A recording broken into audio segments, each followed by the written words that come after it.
This is the BiggerPockets Podcast, show 941. What's going on, everyone? Welcome to the BiggerPockets Seeing Greene episode. I am your host, David Greene, here today with my co-host, Rob Abasolo. And as you can tell from that green light behind me, we are going to be answering your questions from the BiggerPockets universe and helping everybody build wealth through real estate today. And boy, have we got an awesome show for you. Rob, how you feeling? David, I'm feeling great, my friend. I'm on my second Coke Zero of the day, and I can't imagine this day getting any better. Well, it's about to, Rob. I got some news for you. We got some great stuff for everybody today. We're going to be covering home warranties and what you should know about them and if they're worth the investment, what to do when you inherit $1.3 million of property and how to scale a portfolio from there. Yeah, NBD. When improving your property makes sense versus when it's just a waste of your money, how to navigate $320,000 of student loan debt when you're an aspiring real estate investor, and if robots or other changes to the industry are going to crash home values in the future. All that and more on today's episode of Seeing Greene. Oh, and most importantly, let's not forget, David, if anyone listening at home wants a chance to ask their question, head on over to biggerpockets.com/David. The link is in the description down below, so go pause this, send us a quick little question, and let's jump right in. Our next question comes from Ruben Luddick in Seattle. Ruben writes, I'm originally from South Africa, but living in the Seattle area, I have rentals in Washington State and Florida. Oh boy, he's got it covered, Rob, like literally crisscross, right? Across the entire country. Did you know that that's the way that they measure TV screens, by the way? Yeah, it's actually diagonal, not from corner to corner. Exactly. Same way this person buys real estate. He's the Best Buy of real estate investors. The Best Buy. Would you recommend purchasing a home warranty on every rental property that I get? We've been making decent cash flow, $500 a month per property on our units, but our appliances and ACs have been going out one after the other, and our CapEx is eating up a good amount of our cash flow. Our idea is to pay approximately $500 per unit annually and have pretty much all of the appliance major components covered. We sacrifice about $40 a month per unit on cash flow, but then have a peace of mind knowing our CapEx is minimal. Appreciate all your content. This is a good question. I like this on Seeing Greene. It is. It's a good question. I have thoughts. Let's hear these. I'm 50-50. I think most conventional thinking would tell you not to buy a home warranty. I will say I have home warranties on a few of my rental properties, short-term rentals specifically, and it is nice, but it is sort of like a blessing and a curse, right? So on one end, if something breaks, let's say that it's your AC, you have the option of getting it covered. Now, where this really backfires on you is that typically the vendors that come with a home warranty company, like let's say your AC breaks, they're not sending you the best AC repair people ever. It's usually like a lower grade vendor, in my opinion. And then also it's not super fast. And so with the world of short-term rentals, it's all about hospitality and fixing a problem super fast. So sometimes you may not get that AC tech out to your property for 2, 3, 4, 5, 6 days. But if you have a guest at your property at that moment, and let's say that guest paid you $2,000, $3,000, or $4,000 for a vacation, they aren't going to be happy waiting. And so you sometimes have to bite the bullet and pay for just a random vendor not associated with your home warranty company regardless, and pay a ton of money outside of the warranty. So it's kind of one of those things where most of the time you can use it, sometimes you can't, and the times that you can't ends up being really costly. So it's like, it's, I don't know, man, it's a hard one. I do it though. I will say that. And I've used it and it's actually saved me a ton of money. It's one of those in theory or in practice things, kind of like our last guest. In theory, the cash flow should be coming in from the property and I should be able to structure my finances around it. In practice, it never works out. In theory, a home warranty would cover these things that break, but in practice, they find every single chance they can to say, we're not going to cover it. We're going to make you fight us on it. Now, Rob, I believe you have a story that you could share about our Scottsdale property with its big, expensive custom water heater. Remember that one? Oh my gosh, yeah. Yeah, we had a Scottsdale property. We had a home warranty, but here's the other thing. Sometimes this stuff falls on a weekend when most people are closed. Certainly the vendors that a home warranty company will assign to you, they'll be closed, and so you have to call the emergency repair person, emergency electrician, whatever, and you have to buck up for that one. But I believe in our instance at the Scottsdale property, it was over the weekend. And the guests needed hot water. These guests are paying between $1,000 to $2,000 a night to stay at our property. So, obviously they're going to say, hey, I paid a lot of money. I expect hot water, which is actually pretty fair. And so we had to just get an emergency plumber out there to go to Home Depot or Lowe's and get a water heater. And I think we ended up spending like $3,000. And I called you and I was like, oh, dude, we have to spend $3,000. And what do you think? And you're like, well, what are our options? I was like, well, option one is we refund this guest $5,000, or option two is we spend $3,000. And you're like, well, spend the 3,000. But you were like, can we wait until, Monday or whatever? And I was like, we'd have to refund them anyways. So in that instance, it was a bummer because we had to pay $3,000 out of pocket when our warranty company would have covered it had we just waited like 2 or 3 days. Which is a luxury you have with a long-term rental, but not a short-term rental. So let's factor this in also for Ruben. It sounds like he's operating traditional rentals, but if it's a short-term rental, you may not even be able to use that home warranty. So that may factor into the decision. What type of property is it? And do you have the luxury of waiting for someone to go out there and fix your pool heater or your HVAC or your hot water? Or do you have to get it fixed ASAP and you're going to pay top dollar for it? So the home warranty is not going to help you. Just remember when you get these things that they're not guaranteed. Salesmen will always sell it like, oh, it's great, we'll take care of everything. But there's always fine print. So there's a difference in theory than in practice. So with that said, are you anti or are you pro? I am pro home warranty, but not for the reasons that Ruben is talking about. So he's saying, I just don't want this CapEx. Like, you're still going to have that CapEx. Oh, but yeah. you may be able to take a dent out of it by getting a home warranty, and you may get a home warranty. Like, I don't know that it makes sense for a brand new house with a brand new AC and a brand new roof and like all the pieces that are typically going to wear down. You're not going to need the home warranty, but an older home, you're probably going to get your, more bang for your buck, which is funny because the people who buy the new homes and get home warranties are sort of subsidizing the people that are getting them on the older homes. I guess that's the game, right? We got to get in the home warranty game. I mean, I will say this. One time my dryer broke and I called the home warranty company. I was like, yeah, no problem. Cause I've had them cut me checks just straight away, like no problem.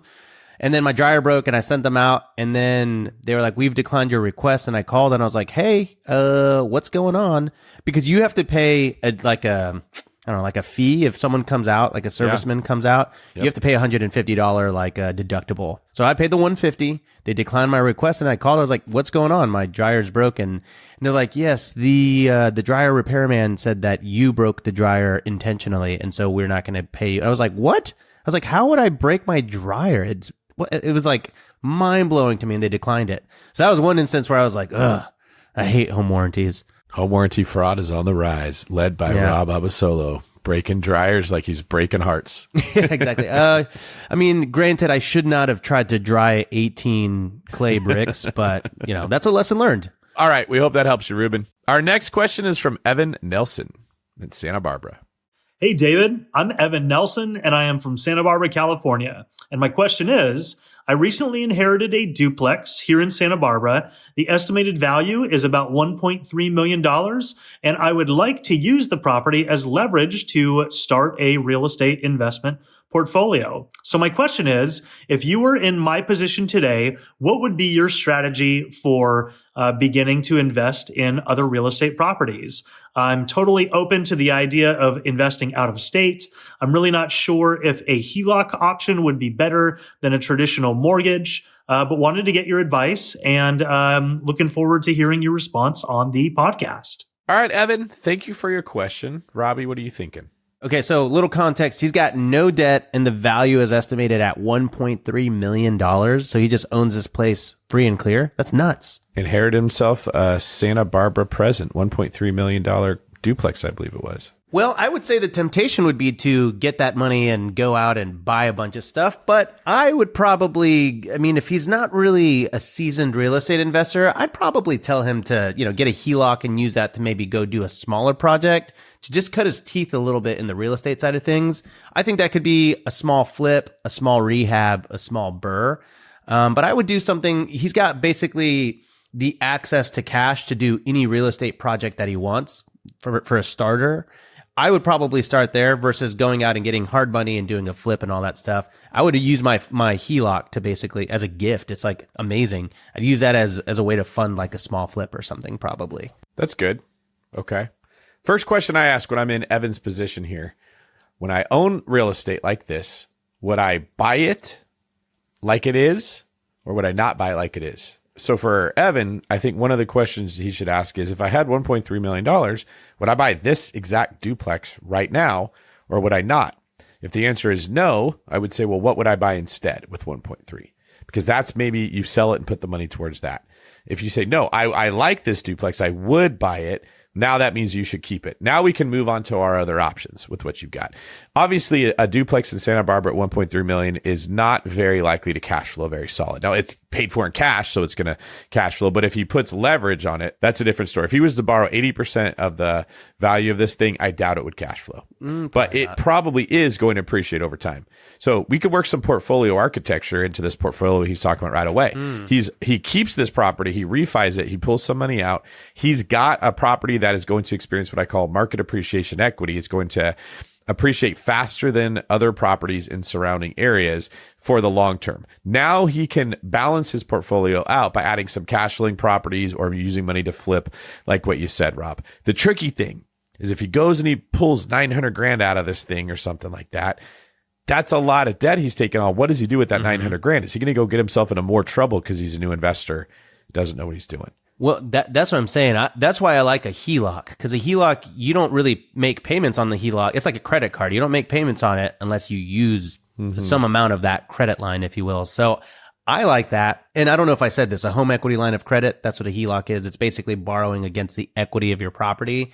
But I like that he has the option to basically have this big funding mechanism, and he can just take as much as he needs to start a project and see it through. Whereas if he goes and he does a refi, like you're talking about, or like you just mentioned, 80%, he's in debt now and he has to make payments. And I think that's a tough treadmill to get started on, especially at the $900,000 range. So I'd rather him just have the option to use his funds, but not necessarily use them until he's worthy. Right. So let's talk pros and cons HELOC versus cash out refi. You do go the cash out refi route. Pros, lower interest rate. Cons, you have to use that money for something because you're paying for it every single month. It's not flexible. Yep. Another pro, it is tax-free. Well, and so will the HELOC, but that is something to consider. Yeah, they're both going to be tax-free. That's right. Now, the HELOC road, the pros are going to be you have flexibility. You don't have to use that money because you put a HELOC on it for $1 million or 1.1 or whatever he can get. You don't actually pay a mortgage on that money until you use the money. The con is that you're getting an adjustable rate mortgage and the rate will be higher. So because Evan is a newer investor, we're leaning towards HELOC because we don't want him to get stuck with all this money and not know what to do with it. But if this was Rob or me, it would make more sense for us to go the cash out refi route because now we could go deploy $1 million or 900,000 without as much risk because we're a little bit more experienced. So Evan, we think you should take the HELOC and learn how to play slowly. Like Rob said, try to flip a house at a lower price point, try to put money down on a vacation property and try your hand at short-term rental investing or medium-term rental investing. Maybe even take some money out to put the down payment on a primary residence. Get yourself a house hack or something like that, but don't go big. At the point that you feel like, I think I got this real estate thing down, I know what I'm in for, now you can talk about refinancing out of the HELOC into a cash out refinance, locking in a 30-year fixed rate, getting the lower interest rate, and then deploying the capital as you see fit. How's that sound, Rob? Love it. Yeah, that's good. Yeah, earn the right to use your $900K. Don't come out swinging. The right way to use $900K with Rob Abasolo. There you go. You heard it here first. All right. Great question there, Evan, and congrats on the Santa Barbara duplex. We hope that you're enjoying the shared conversation so far, and thank you for spending your time with us. We love that the most. Make sure to like, comment, and subscribe if you're listening to this on YouTube, and let us know what advice you would have given any of our guests today if you think that we missed something, and let us know what your favorite part of the show is. Rob, so far, what's been your favorite part of the show? Well, I always like that every single question like on the surface sometimes feels like it could be similar, but it's just there's the really beautiful thing about Seeing Greene specifically is how nuanced everything is in very basic categories. So it allows us to actually give creative answers to like, hey, how would I spend $900,000? Like you would think we have the same answer every single time, but genuinely it's completely situational based on that person's circumstances, which is how this show always feels so fresh when we do it because of that. That's a great point. And I think it's better for people who are listening because rather than hearing the story of what someone else did who may or may not have anything in common with you, the answers that we're giving here could be customized and fit for the individual situation that the listener is in. Some of them are experienced investors and they're like, got it, cash out refi. Here's the pros and cons. Versus someone who's not an experienced investor who just got told, hey, don't listen to these stories of people that went and got 400 units in 14 minutes. It's much better to take this thing slow. I also really like not knowing the answer sometimes and like thinking through how I would think through this stuff personally, because I know how I think about my basic philosophies and fundamentals in like the short-term rental space or anything in my portfolio. But sometimes genuinely these questions, I'm like, all right, how would I approach this if I were in this situation? And it just, I don't know, keeps me sharp. All right, if you're enjoying this show, do me a huge favor. Please go and leave us a review wherever you listen to your podcast and make sure that you subscribe to it. Apple recently redid their algorithm and a lot of our subscribes and listens went away. So if you go give us a comment, it will be super impactful and I'll heart you forever. All right, at this segment of the show, we like to go over comments that you have all left on previous YouTube episodes, and you get to hear what other people are saying. Remember, if you would like to be featured on the show, you can either leave a comment on this YouTube or you can head over to biggerpockets.com/David and submit your question there. Loose Smile says, I love this podcast. I listen to it every day while at the gym, and I've learned so much. I'm truly grateful for everyone's knowledge that's being shared here. What a nice one. Rob, you're a gym goer now. I see those muscles popping out of that shirt. What do you listen to when you're working out? So here's what I do. Okay. I can't always watch YouTube videos. So what I'll do is I'll click them so that they're in my watch history, and then I'll click out of them. That way, when I go to the gym, I'll go to my YouTube history and start listening to all of the YouTube videos that I like wanted to get back to. And when you have YouTube Premium, you can listen to it as a podcast. There we go. All right. Our next comment comes from Coach Anthony Burgos. Question, I'm currently paying 3% interest with my current mortgage, and I have a lot of equity somewhere near 200 grand. Would buying a property that already has a tenant that costs less than 200 grand be a smart way to invest? And if not, why not? Okay, so the question is it a good idea to buy a property that already has a tenant in it so that you get cash flow right off the bat? Or do you think that's a bad idea, Rob? I think the real estate community in general agrees it's a bad idea. I don't think I know anyone that's ever been down. I think pretty much sometimes you might, you'll read, the only person that's down is the real estate agent who writes the description that says tenant already in place, like it's a benefit outside of, but they're also the same agent that's like location, don't walk, run. So yeah, I would say no, it's not a good idea. You want to screen your own tenant, meet your own tenant, build a rapport with your own tenant. Yeah, just because the previous owner / landlord liked the tenant and had a good rapport, that doesn't mean that you're going to have that same relationship with them. And they always say buyers are liars, sellers are worse. So you can't necessarily trust the seller of the property when they say, oh yeah, David, he's a great tenant. He pays on time every month, because it's probably a little inflated there. Here's a good rule of thumb. Very few people who have a car that's working really well think about selling it. And very few real estate investors that have a tenant that's a really good tenant want to get rid of the property with the tenant in it. You're usually inheriting a problem. Okay. That's a good way. So you're saying that every car on Craigslist, there's something wrong under the hood. There's a high percentage of people that are selling used cars that know the mechanic just said, you're going to have to replace the whole thing. And they said, nope, just going to sell it and let somebody else take care of it. And I feel like it's very similar for real estate investors. Let me ask a bonus question. How about a lease back? Whenever the owner that's selling the property says, hey, I would like to live there for 3 months at this predetermined rate. How do you feel about that? Different scenario. I'm okay with that. If the owner is going to lease the property back from you, that's different than inheriting a tenant. That's usually a person who just needs more time to find their next property. Okay. But that's like, that does kind of open up a can of worms on like the owner could technically, they could be an awful, they've already sold the house. There's no real repercussions there. So that could also be relatively risky, right? Well, you keep a deposit from them. We do this all the time on the David Greene team. You get a deposit from the owner who is now a tenant because they're want to leasing it back from you for 3 months. So if they tear up their own house because you own it now, you take it out of their deposit. Okay. All right. Sold. Good question, though. Our next question comes from Adam Zamorik. Hi, David. My name is Adam Zamorik out of Boston, Massachusetts. I'm looking into purchasing my first investment property and just had a few questions regarding my situation. I'm a medical professional recently out of training, making good money, but I do have about $320,000 in government student loans. And I do have about $40,000 currently saved up. So my first question is whether or not you think it would be a good idea to even start investing right now, given my high loan situation. and with the high prices here in Boston and the high mortgage rates. My current monthly minimum payments are fairly low since all the interest is subsidized as well. Thought now would be a good time since I had the money saved up for a down payment. So just wondering what your recommendation would be on that.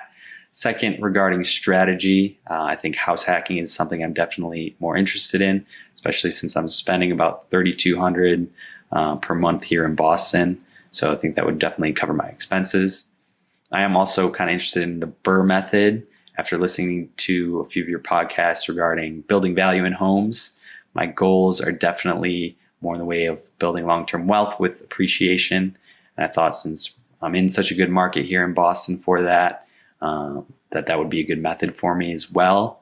So just wondering your thoughts on that. And then lastly, I do have the option for a physician mortgage where I can put little or no money down for a down payment. I know interest rates are generally a little higher in that situation, but just wondering if you guys had any thoughts on that. I thought that maybe if I could put a little less money down, that I'll have more money to use for maybe a better property or even to pay down my loan a little bit. But any advice is appreciated. Thank you. Oh boy. All right, Adam. Yeah. 325K. Is that what I heard? Oh God. Yeah, I think that's exactly what you heard. How do we get him out of this debt? I think is my first question. And my thought is more like, oh man, he's got to take like larger swaths he's got to rip like, a few flips to really knock that debt down, I feel like. And he's probably not going to be able to do that if he's a doctor or if some kind of a physician. So here's how I'm looking at it. He's got 325K on one side of the ledger, but he's making 250 to 300,000 on the other. So that debt is going to be taken care of by the money he's making. It just means the next couple years of his life, he should plan on making no money, because it's mostly going to go towards the debt. So I would put some of that 20 to 25K a month that he's making towards his savings, build up that 40K. The rest of it, I would put towards paying off that debt, and I'd be living on mac and cheese. I mean, not literally mac and cheese, but I'd be living a very frugal lifestyle, like you said, Rob, until that debt was paid down significantly. But with the money that I was saving, I would just do the house hack. I'd buy a property. Yeah. I'd figure out a way to rent rooms out. You're probably not at home a whole lot. If you're a physician, you're going to be working a lot. You're going to be working overtime. So having roommates isn't going to crush you. And you have people at the hospital that are going to need places to stay too. People that work shift work are the perfect rent by the room tenants because you're never all at the house at the same time. And if there's a shared bathroom, you don't run into it with you need to poop when somebody else has to poop. That's always the danger when you're working the pad split model, is the shared pooping situation. So he's in an advantage, I think, with some of the things that are going on here. And I still think he can house hack. He can also buy in some of the better neighborhoods in Boston, and he can focus on triplexes, fourplexes, really big properties that have lots of bedrooms, properties that have basements that can be converted. There's a lot of flexibility, and that physician loan allows him to keep more of that money in savings or put it towards fixing up the property because he doesn't have to put as much down. That's where I'm thinking he starts. What about you, Rob? No, I think that's good. And he's open to house hacking. He's not going to be there. It's actually a pretty ideal scenario for both him and honestly, because he's in the medical world, he could probably march straight down to his HR department or the staffing department and maybe even work out like a midterm rental type of contract where he's actually housing people in his property for like a month or two at a time. And that would bring much higher cash flow than a typical long-term rental. It requires a little bit more maintenance, a little bit more schmoozing, but he works at the hospital anyways, so perhaps he could do that. And he only works 4 days a week. So I think he could feasibly do something like that. He did mention that his interest rate on that debt is 1%. That makes me feel a little bit better. Dang, that's not bad. Yeah. So that does take away some of the urgency of paying it down. And that his current rent is $3,250 a month. So house hacking can knock out $3,000 right off the bat. That's $36,000 a year. That could be like a significant chunk of the down payment for $36,000 house hack. Yeah. He could save $36,000 a year and knock out like some serious principal on that debt. Absolutely, and save some money for future houses. So if you play your cards right here, Adam, You can get out of this debt much faster than people who don't use real estate investing. So let's sum this up. You're definitely going to house hack. You're going to use that physician loan, and you're going to buy in the best neighborhoods that you can and get your housing expense as close to zero as possible. We'd like to see you at $250 a month or less for what you're coming out of pocket. You're going to buy another house the next year, and you're going to do the same thing. You're going to repeat this. You don't need to worry about burring right now, because there's no point of pulling money out of a property if you're not putting much money down. These physician loans give you a very low down payment option. So don't worry about a complicated burr and refinancing when you can just put low money down on the property. After doing this for several years, you should have 3, 4, 5 properties in great areas. You should have no or low housing expenses yourself, and you should be making good money that you're putting towards paying this debt off. And there is a possibility that 5 years from now, you've got $500,000 of equity in real estate and $300,000 paid off, and you are 80% of the way to making yourself a millionaire. Yeah, then it really starts stacking up. When you got no debt and you're making that much money, yeah, you can become a millionaire in real estate. I'm not going to say pretty quickly, but much easier than most. It's a good salary. That's a great point. Yeah. So thanks for listening, Adam. Thanks for your question, and make sure you're listening to our podcast while you're working those hospital shifts. All right. Our next question comes from Colin Smith in Colorado Springs. This question is in regards to the Seeing Greene episode talking about theoretical downfall of real estate values. Instead of population decline, another potential risk is Tesla's human bot. If these bots could reduce the cost of construction and remove the human labor and error factors, plus construction could occur around the clock. Track home neighborhoods could be developed in lightning speed. This would not only apply to new construction, but home maintenance, repairs, remodels, make-readies, and cleaning. What are your thoughts on the downfall of real estate values, including rental rates, if this idea comes to fruition? Okay, let's talk about it. So he's basically saying, if we can fix the housing crisis, does that squash home values? I mean, maybe, but I guess the flip side of that would be home values are lower, so we can get in at a more affordable price, and thus cash flow might be more obtainable. But then there's another problem. The people that used to rent our properties were cleaners and handymen and blue-collar workers whose jobs were replaced by robots. So now they're not making money, so now they can't pay the rent. Is that going to lead to more foreclosures? Okay, well, that's interesting. Well, what do robots typically pay in rent? I think we need to know that first. How much are they willing to pay? We need to get all the criteria out there. Oh, I don't know. I mean, first of all, I don't think this would happen all that quickly. There's all those YouTube videos that are like, this 3D printed house was printed in 2 days. And then it's like, oh, cool. How much is it? And it's like $150,000 for this 10 square foot box. And it's like, okay, so we got a ways to go. I also don't think it's going to be around the clock, because you still have to factor in neighbors and people being annoyed at construction noise and all that stuff. So I definitely think it's something that's going to enhance construction, but it's not going to take the place. I mean, you still need operators for all that stuff. So personally, I think that the best companies will just figure out how to utilize this type of stuff to make better product more efficiently. It might create more margins, honestly, for the real estate community, but it's just a guess on my end. I've thought about this myself quite a bit. I was worried about 3D printed housing becoming super cheap and then the value of the real estate going down. What I came up with was they're only going to be able to create 3D houses that are super cheap in the areas where you don't already have houses built. And we always build in the best areas first. So it's not like anyone's leaving that beachfront property wide open while they're going and building houses in the middle of nothing. So when they do put these houses up, they're not going to be in the best location. So if this is a concern of yours, prioritize location over the gratification of quick cash flow or cheap real estate, because that's the stuff I think that'll be most exposed if we do see disruption in the industry from these types of methods. Yeah, it's always going to be in the outskirts of cities, like new suburbs and everything like that. I mean, location. People, not to sound like a realtor here, but regardless, like you still want to be in the heart of a city. That will always carry the best real estate values. And you're not going to see a neighborhood of 3D printed houses in LA because there's no land. All the land is taken. All the good land is taken in cities. So you'll see this more on the outskirts. It might affect those areas, but I don't know if it's going to be like Joshua Tree. You might see people putting up a lot of these kind of properties out in the desert. There's a lot of land though. That's exactly right. So take that into consideration when making your decisions on where to buy, which is why I'm frequently saying stop looking at year 1 when buying real estate and start looking at year 5, 10, 15, and 20. Think about where the puck is going, not where it is. All right. Our next question comes from Nick Papadakis in New Jersey. I think it's Papadakis. Papadakis. So this is the person that Eminem battled in 8 Mile. Nick Papadakis. Maybe. And Clarence's parents had a real nice marriage. All right. Nick says, you often talk about one of the better strategies for investing in today's markets is looking for value add opportunities through adding more bedrooms, bathrooms, ADUs, etc. How easy is it to add value to a property? Do you need to get building permits, check with the zoning board, get architects involved? If you have the square footage, when would you not want to add another bedroom? What's a good benchmark for payback period on the investment versus rent increase?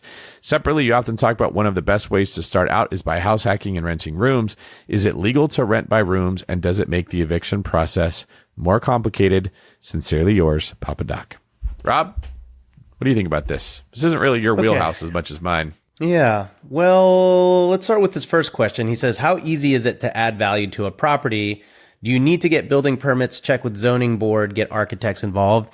Maybe. I guess it really depends on the jurisdiction, and it also depends on what level of renovation that you're going to do to a property. So for me, I added an ADU. If you're talking about adding square footage, especially on a detached property, it could be pretty expensive. You do need to get building permits. You definitely need some type of engineer to stamp your plans. You might need a draftsman or an architect to do it.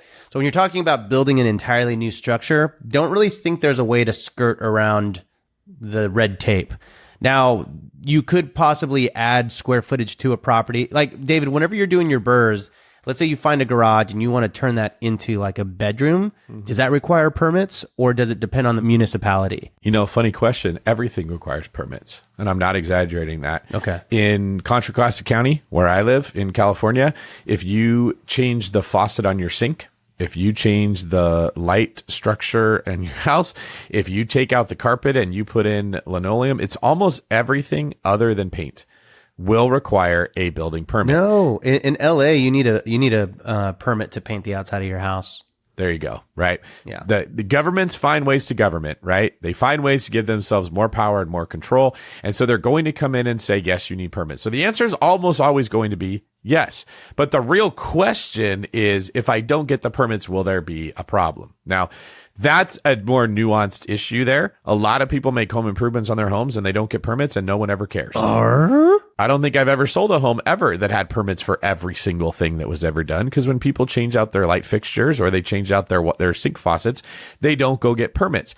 If you're going to be doing electrical work, plumbing work, adding existing square footage, it's almost always the better route to check with the city and say, what's your process look like?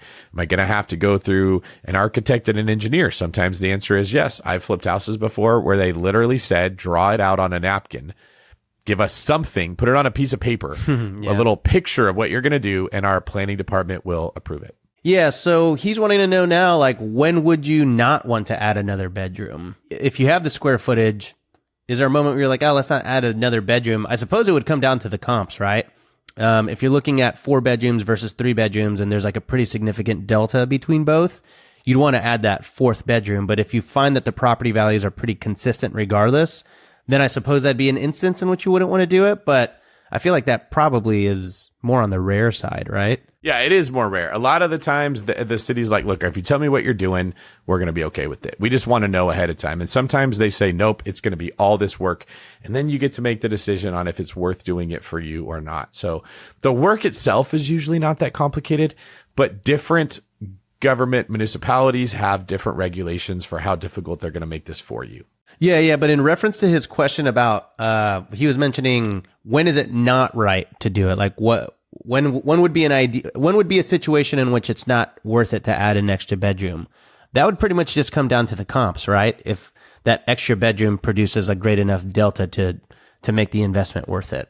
Yeah, and you got to remember that adding value to real estate typically comes in 2 main categories: equity and revenue, cash flow. So you may add an extra bedroom and it might add equity or it might not based on the comps. But if you're renting out by the rooms, even if it didn't add equity, it might make sense for you because you might spend $1,500 to create a bedroom that rents for another $900 a month and you've made your money back in a month and a half, right?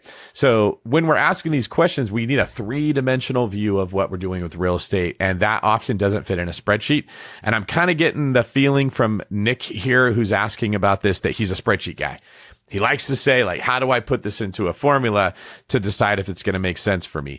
So if you're going to be adding bedrooms or bathrooms, ask yourself how much cash flow will this add and how much equity is this likely to add? If you're going to be converting a garage into space, ask yourself, how hard is the city going to make it on me, or how easy is the city going to make it on me? And is it going to add equity? Is it going to add cash flow? Is it going to add a little bit of both? And you kind of put the whole thing together to make the decision. So you really need to look holistically at these decisions. Do the due diligence, like talking to the city, looking up how much rent you're going to get for the room, and looking at comps to decide how much value it's going to add to your property before you make your decision. Now, Nick's last question here said, is it legal to rent by rooms, and does it make the eviction process more complicated? Rob, do you have any experience with rent by the room evictions? No, thank goodness.